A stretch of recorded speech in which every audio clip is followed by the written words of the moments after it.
ಕಮಲ ಹಾಸನ್ ಮಾತ್ರವಲ್ಲ, ರಜನಿಕಾಂತ್ ಕೂಡ ಕನ್ನಡಕ್ಕೆ ಅಪಮಾನ ಮಾಡಿದ್ರು. ಹೌದು, ಕನ್ನಡದ ಕಿಚ್ಚು ರಾಜ್ಯಾದ್ಯಂತ ಭುಗಿಲೆದ್ದಿದೆ. ಸಿನಿಮಾ ಕಲಾವಿದರು, ರಾಜಕಾರಣಿಗಳು, ಕನ್ನಡ ಪರ ಸಂಘಟನೆಗಳು ಬೀದಿಗಿಳಿದು ಆಕ್ರೋಶವನ್ನ ವ್ಯಕ್ತಪಡಿಸುತ್ತಿವೆ. ಆದರೆ ಕಮಲ ಹಾಸನ್ ಮಾತ್ರ ನಾನು ತಪ್ಪು ಮಾಡಿಲ್ಲ, ಕ್ಷಮೆ ಕೇಳಲ್ಲ ಎಂದು ಪದೇ ಪದೇ ಹೇಳ್ತಾ ಇದ್ದಾರೆ. ಹೇಳಿಕೆ ವಾಪಸ್ ಪಡೆಯದಿದ್ರೆ ನಿಮ್ಮ ಸಿನಿಮಾಗಳು ಕರ್ನಾಟಕದಲ್ಲಿ ಬಿಡುಗಡೆಯಾಗಲು ಬಿಡಲ್ಲ ಎಂದು ಕನ್ನಡ ಪರ ಸಂಘಟನೆಗಳು ಎಚ್ಚರಿಕೆ ಕೊಟ್ಟಿವೆ. ಅದಕ್ಕೂ ಬಗ್ಗದ ಕಮಲ ಹಾಸನ್, ನನ್ನ ಸಿನಿಮಾಗಳನ್ನ ಬ್ಯಾನ್ ಮಾಡಿದ್ರೂ ಪರವಾಗಿಲ್ಲ, ನಾನು ಕ್ಷಮೆ ಕೇಳುವುದಿಲ್ಲ ಎನ್ನುವ ಧಾಟಿಯಲ್ಲಿ ತಮ್ಮ ಉದ್ದಟತನವನ್ನ ಮುಂದುವರಿಸಿದ್ದಾರೆ.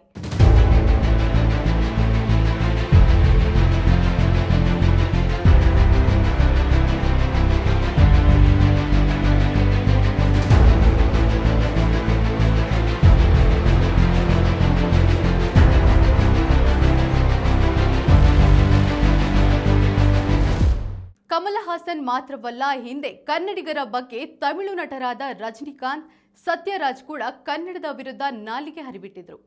ಕನ್ನಡಿಗರ ಆಕ್ರೋಶದ ಹೆಚ್ಚಾದ ಬಳಿಕ ಎಚ್ಚೆತ್ತುಕೊಂಡು ಕ್ಷಮೆ ಕೇಳಿದ್ರು. ಆದರೆ ಕಮಲ ಹಾಸನ್ ತಮ್ಮ ಹೇಳಿಕೆ ವಾಪಸ್ ಪಡೆಯುವುದಿಲ್ಲ ಎನ್ನುತ್ತಿದ್ದು, ಇದನ್ನ ತಮಿಳರು ಬೆಂಬಲಿಸ್ತಾ ಇದ್ದಾರೆ. ನಿಮ್ಮ ಜೊತೆ ನಾವಿದ್ದೇವೆ ಎಂದು ಹೇಳ್ತಾ ಇದ್ದಾರೆ. ಸೋಷಿಯಲ್ ಮೀಡಿಯಾದಲ್ಲಿ ಈ ಬಗ್ಗೆ ಪೋಸ್ಟ್ ಮಾಡ್ತಾ ಇದ್ದಾರೆ.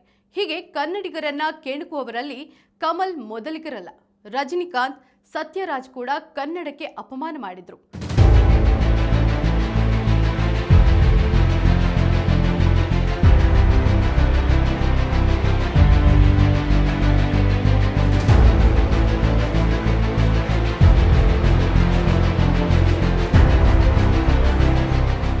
ಹಿಂದೆ ಹೊಗೇನಕಲ್ ನದಿ ನೀರಿನ ವಿಚಾರದಲ್ಲಿ ಕರ್ನಾಟಕ ಹಾಗೂ ತಮಿಳುನಾಡಿನಲ್ಲಿ ಭಾರೀ ಗಲಾಟೆ ನಡೆದಿತ್ತು. ತಮಿಳುನಾಡಿನ ಪರ ಸಿನಿಮಾ ತಾರಿಯರು ಬೀದಿಗಿಳಿದಿದ್ರು, ಉಪವಾಸ ಸತ್ಯಾಗ್ರಹ ಮಾಡಿದ್ರು. ಈ ವೇಳೆ ನಟ ರಜನಿಕಾಂತ್ ರೋಷಾವೇಶವಾಗಿ ಮಾತನಾಡಿದ್ರು. ಈ ವೇಳೆ ಕರ್ನಾಟಕದಲ್ಲಿ ಗಲಾಟೆ ಮಾಡುವವರನ್ನ ಒದೆಯಬೇಕು ಎಂದು ರಜನಿಕಾಂತ್ ಹೇಳಿಕೆ ಕೊಟ್ಟಿದ್ರು. ಈ ಮೂಲಕ ಕನ್ನಡಿಗರಿಗೆ ಒದೆಯಬೇಕು ಎಂದು ಪರೋಕ್ಷವಾಗಿ ಕರೆ ನೀಡಿದ್ರು. ಇದಕ್ಕೆ ಆಕ್ರೋಶ ವ್ಯಕ್ತವಾಗಿ ರಜನಿಕಾಂತ್ ನಟನೆಯ ಕುಚೇಲನ್ ಸಿನಿಮಾ ಬಿಡುಗಡೆಗೆ ಸಂಕಷ್ಟ ಎದುರಾಗಿತ್ತು. ಕನ್ನಡ ಪರ ಸಂಘಟನೆಗಳು ಸಿನಿಮಾ ಬಿಡುಗಡೆಗೆ ವಿರೋಧಿಸಿದ್ವು. ಆಗ ರಜನಿಕಾಂತ್ ತಮ್ಮ ಹೇಳಿಕೆಗೆ ವಿಷಾದ ವ್ಯಕ್ತಪಡಿಸಿದ್ರು. ಮತ್ತೆ ಅಂತಹ ತಪ್ಪು ಆಗುವುದಿಲ್ಲ ಎಂದಿದ್ರು. ಅಂದು ವಿಡಿಯೋ ಮಾಡಿ ಮಾತನಾಡಿದ ರಜನಿಕಾಂತ್, ನಾನು ಎಲ್ಲ ಕನ್ನಡಿಗರನ್ನ ಒದೆಯಬೇಕು ಎನ್ನಲಿಲ್ಲ. ಯಾರು ಗಲಾಟೆ ಮಾಡುತ್ತಾರೆ, ಬಸ್ ಗಾಡಿಗೆ ಕಲ್ಲು ಹೊಡೆಯುತ್ತಾರೆ, ಬೆಂಕಿ ಹಚ್ಚುತ್ತಾರೆ, ಅಂತಹವರಿಗೆ ಹೇಳಿದ್ದು. ಅವರು ನಿಜವಾದ ಹೋರಾಟಗಾರರಲ್ಲ, ನಾನು ನೋಡಿದ್ದೇನೆ. ನಾನು ಆ ಮಾತು ಹೇಳಿದ್ದು ಕನ್ನಡ ಹೋರಾಟಗಾರರಿಗಲ್ಲ, ನಾನು ರಾಜಕಾರಣಿಯಲ್ಲ, ಮಾತುಗಾರನಲ್ಲ. ಏನೋ ಮಾತನಾಡುವಾಗ ತಪ್ಪಾಗಿದೆ, ಮತ್ತೆ ಆ ತಪ್ಪು ಆಗಬಾರದು ಎಂದಿದ್ರು.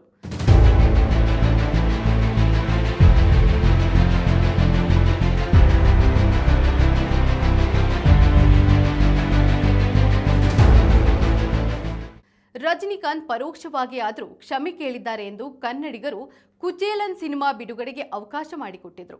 ರಜನಿಕಾಂತ್ ಕ್ಷಮೆ ಕೇಳಿದ್ದಾರೆ ಎಂದು ತಮಿಳುನಾಡಿನಲ್ಲಿ ಅಭಿಮಾನಿಗಳು ಗರಂ ಹಾಕಿದ್ರು. ಚಿತ್ರಮಂದಿರಗಳ ಮುಂದೆ ಹಾಕಿದ್ದ ಕುಚೇಲನ್ ಚಿತ್ರದ ಫ್ಲೆಕ್ಸ್, ಬ್ಯಾನರ್ ಹರಿದು ಹಾಕಿದ್ರು. ಬಳಿಕ ಎಚ್ಚೆತ್ತುಕೊಂಡ ರಜನಿಕಾಂತ್ ಉಲ್ಟಾ ಹೊಡೆದಿದ್ರು. ಕಾರ್ಯಕ್ರಮವೊಂದರಲ್ಲಿ ಮಾತನಾಡಿದ ರಜನಿಕಾಂತ್, ನಾನು ಕ್ಷಮೆ ಕೇಳಿದ್ದೇನೆ ಎಂದು ಕೆಲವರು ಜನರ ದಾರಿ ತಪ್ಪಿಸುತ್ತಿದ್ದಾರೆ, ಅದು ಸಂಪೂರ್ಣ ಸುಳ್ಳು. ಉಪವಾಸ ಸತ್ಯಾಗ್ರಹದಲ್ಲಿ ಹೇಳಿದ ಹೇಳಿಕೆಗೆ ಸ್ಪಷ್ಟೀಕರಣ ಕೊಟ್ಟಿದ್ದೇನೆ ಅಷ್ಟೇ ಎಂದು ಹೇಳಿ ಅಚ್ಚರಿ ಮೂಡಿಸಿದ್ರು. ರಜನಿಕಾಂತ್ ರೀತಿಯಲ್ಲೇ ಮತ್ತೊಬ್ಬ ತಮಿಳು ನಟ ಸತ್ಯರಾಜ್ ಕೂಡ ಕನ್ನಡಿಗರ ಬಗ್ಗೆ ವಿವಾದಾತ್ಮಕ ಹೇಳಿಕೆ ನೀಡಿದ್ರು. ಬಾಹುಬಲಿ 2 ಬಿಡುಗಡೆಗೆ ಸಂಕಷ್ಟ ಎದುರಾದಾಗ ವಿಷಾದ ವ್ಯಕ್ತಪಡಿಸಿ ವಿಡಿಯೋ ಮಾಡಿ ಮಾತನಾಡಿದ್ರು. ಕೊನೆಗೆ ಆ ವಿವಾದವು ಕೊನೆಯಾಗಿತ್ತು.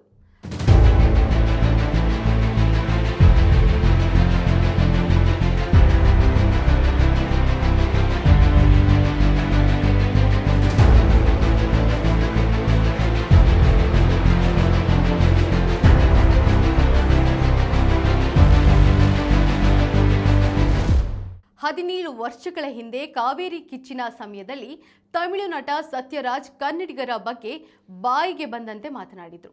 ಬಾಹುಬಲಿ 2 ಸಿನಿಮಾ ರಿಲೀಸ್ ಹೊಸ್ತಿಲಲ್ಲಿ ಈ ವಿಡಿಯೋವನ್ನ ವೈರಲ್ ಆಗಿ ವಿವಾದ ಸೃಷ್ಟಿಯಾಗಿತ್ತು.